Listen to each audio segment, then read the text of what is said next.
Suppose this day is all that's left. Suppose wherever you come from, you won't have time to return there and say bye-bye, and how will you use your time? If you have this attitude, that kind of earnestness, I think a lot of things will change, and so much for better. Nothing to carry over, no account for tomorrow, everything today. Is possible. What is possible? What would be possible? The majority says if you go through heartbreak, if you're on your knees because your life has fallen apart, rush out as quickly as possible. What I've discovered is stay in as long as possible, because difficulty is growth in wolf's clothing. Every problem that we have can be looked at two ways.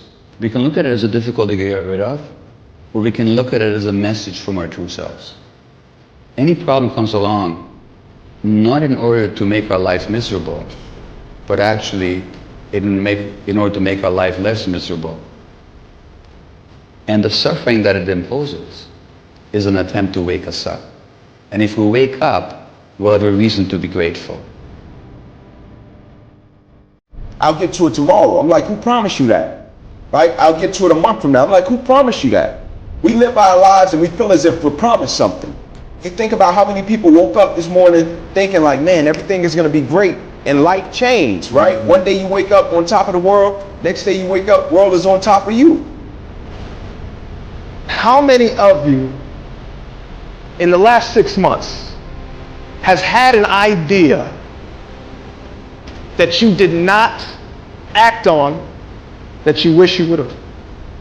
You get hungry by finding something that's you. I believe that all of us are born unique.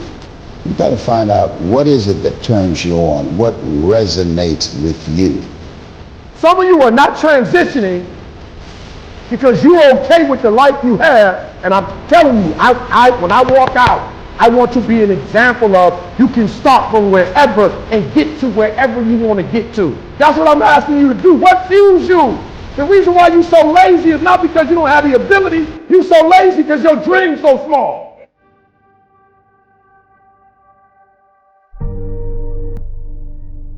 When you break, you have the opportunity to show the world, the whole world, what you are really made of.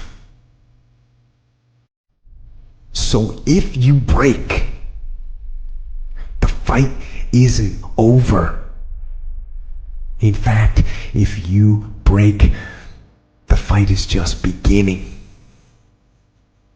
And as you crawl up and out of that dismal and wretched place, covered, and you're covered in blood and sweat and dirt and filth as you rise above what you were, and as you take the form of who you are supposed to be, you will see that in the very act of standing up, in the very act of fighting on, you will become and you will remain unbroken. When you go for a walk with someone, something happens. Either you adjust to their pace or they adjust to your pace. Whose pace have you adjusted to? There are people right now who are working who don't want to work. There are people who hate their jobs. They keep getting up to do it. Why? Because it's simple, it's easy, it's routine, it's guaranteed. Be a huge favor, guys.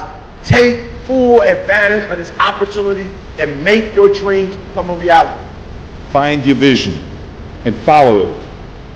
If you don't have a goal, if you don't have a vision, you just drift around. You're not going to be happy.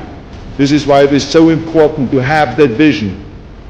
When you want to succeed as bad as you want to breathe, then you'll be successful.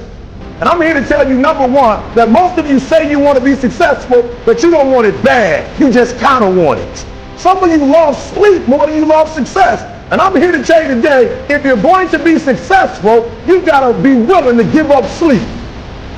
You have to eat the dream. You have to sleep the dream. You have to dream the dream. You have to see it when nobody else sees it. You have to believe it when you cannot see it. You gotta be possessed with the dream.